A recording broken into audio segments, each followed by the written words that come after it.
Recentemente a gente teve uma confusão na internet a respeito de um pastor que apareceu dizendo que tinha que atualizar a Bíblia. A gente tá com o camarada que atualizou a Bíblia aqui, pessoal. Então, peraí. Me explica isso. Apareceu na internet, o vídeo viralizou, caíram pra cima dele. Assim, eu procurei entender, me coloquei no lugar da pessoa que falou, eu avaliei o caso também. Eu não vou dar minha opinião agora, mas eu quero ouvir a sua opinião. O que você me diz a respeito dessa fala? Eu acredito que você consiga trazer isso pro pessoal que viu isso virar uma polêmica na internet com vários pastores.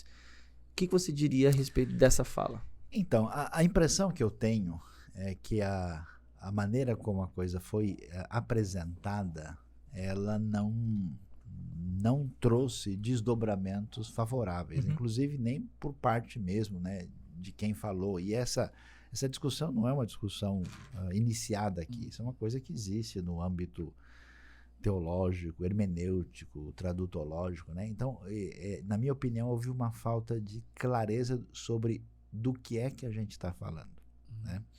Então, em primeiro lugar, é possível atualizar a Bíblia do ponto de vista do seu conteúdo? A resposta é não.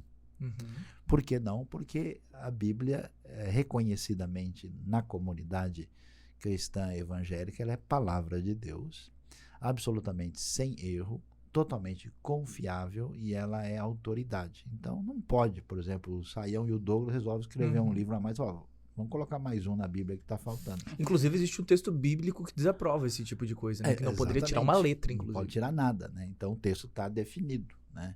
Eu encontrei, e até o outro lado, encontrei anos atrás um sujeito que ele começou a conversar comigo, falando, na minha comunidade a gente pegou e tirou vários livros da Bíblia que a gente acha que não tem nada a ver. Meu Deus! Sim, eles fizeram uma edição do Novo Testamento, mais curta, né, baseado em algum tipo de orientação, que eu não sei de que ordem era.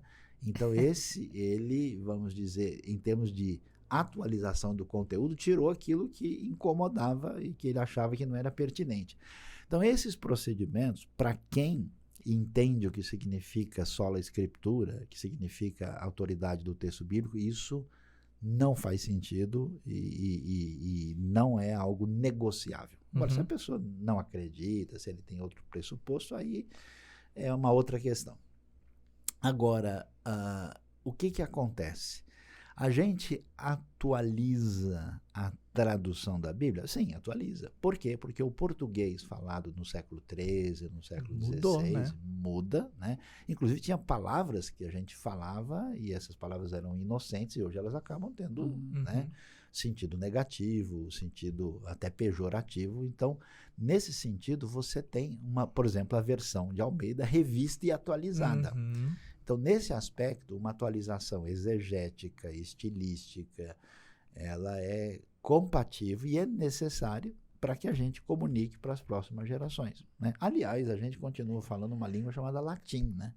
Só que o latim nosso mudou tanto que virou português, e a gente não entende mais o latim da França, o latim da Itália, né? Então, nesse sentido, a gente atualiza aí a tradução. Agora, eu tenho a impressão, né, eu não olhei tudo, eu acompanhei meio superficialmente a discussão, até porque eu achei que ela não estava caminhando numa direção favorável, que há um outro equívoco quando a gente fala dos textos bíblicos que de alguma maneira não são mais aplicáveis na realidade do cotidiano de hoje. E existe textos bíblicos que não são mais aplicáveis? Existem textos que a gente tem que entender qual é o seu sentido original, qual é a sua aplicação. E aí duas coisas são importantes. Primeiro, entender de fato o que o texto está dizendo, o que é que ele está ensinando, e aí é que a gente tem que entrar com a segunda coisa, quer dizer, ou o texto tem autoridade, e ele é a palavra de Deus, eu me coloco debaixo da autoridade dele, ou então eu pego e manipulo esse texto para dizer aquilo que eu gostaria que ele dissesse. É feito a lei e a graça. É um caminho, de fato, de você fazer com que o texto signifique, né? Por exemplo, eu queria dar um murro na cara do amigo. Jesus disse lá que a gente não deve fazer isso, deve perdoar, deve amar o inimigo. Jesus disse para que nos amássemos uns aos outros. Aí eu falo, olha, esse amássemos aqui eu acho que não está legal. Eu acho que Jesus disse para que nos amassemos uns aos outros.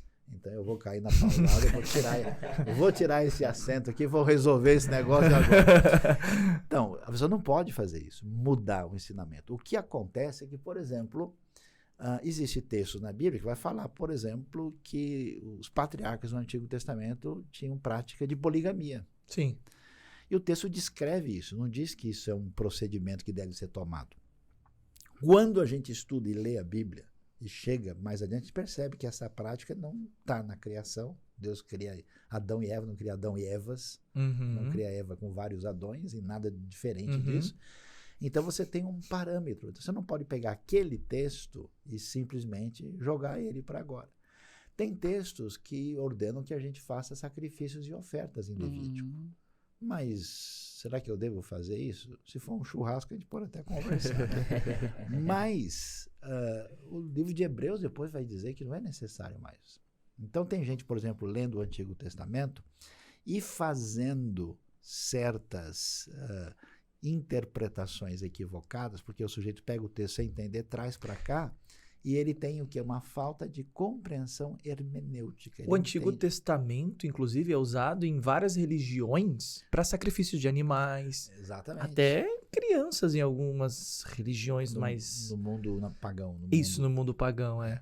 Então, aí no caso a pessoa não entendeu. E uma coisa também complicada é às vezes a gente não entender qual é a razão daquela orientação. Por que está dizendo isso? Por exemplo, eu não conheço quase nenhuma igreja que pratique isso.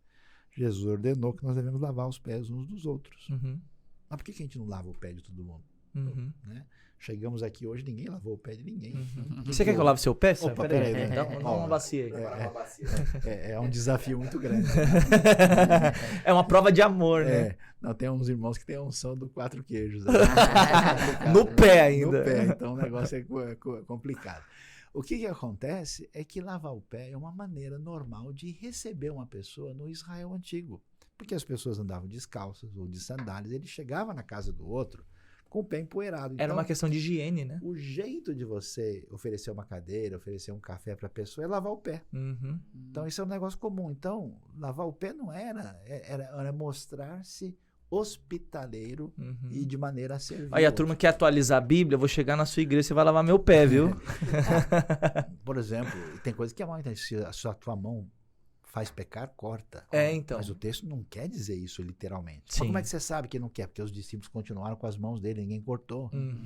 Se fosse para cortar, os discípulos de Jesus estavam todo mundo sem nada, lá só Jesus com mão em pé. Né? E sem olho também, né? Então, aí, essa questão... Quer ver uma coisa interessante? A tradição judaica tem um negócio, você já viu um judeu religioso, ele tem uns cabelinhos cachinhos aqui do lado. Esses cachinhos são chamados de peiote. Por que ele faz aquilo? Porque um judeu ortodoxo vai ler na lei que diz, não corte o cabelo do lado da cabeça. E ele não corta. Tá. Aí você pergunta, mas o que está querendo dizer nesse mandamento? Bom, o que tem aqui do lado da cabeça? A têmpora. E a têmpora é um lugar muito complicado. O mundo antigo não tem barbeiro, né? Não tem cabeleireiro, não tem gente com máquina. O pessoal corta com pedra afiada, com facas rudimentares. Imagina que o cara fazer isso no mundo antigo, cortando o cabelo aqui. Ele pode acertar a têmpora, arrebenta o cara, vaza, sai, o cara morre. Então, qual é a razão de ser dessa orientação naquele tempo? Proteção à vida. Então, se você não entende contexto, cultura, língua, história, você corre o risco de pegar certos textos e trazer imediatamente para cá sem entender. Veja, aqui que está a questão. Sem entender o princípio por trás do texto. É isso aí, turma. E esse é apenas um trechinho do episódio completo do podcast Espiritualmente, que você pode encontrar aqui no link dessa descrição para assistir quando quiser. Então, curte, comenta e compartilha com toda a sua família espiritualmente para abençoar a sua vida.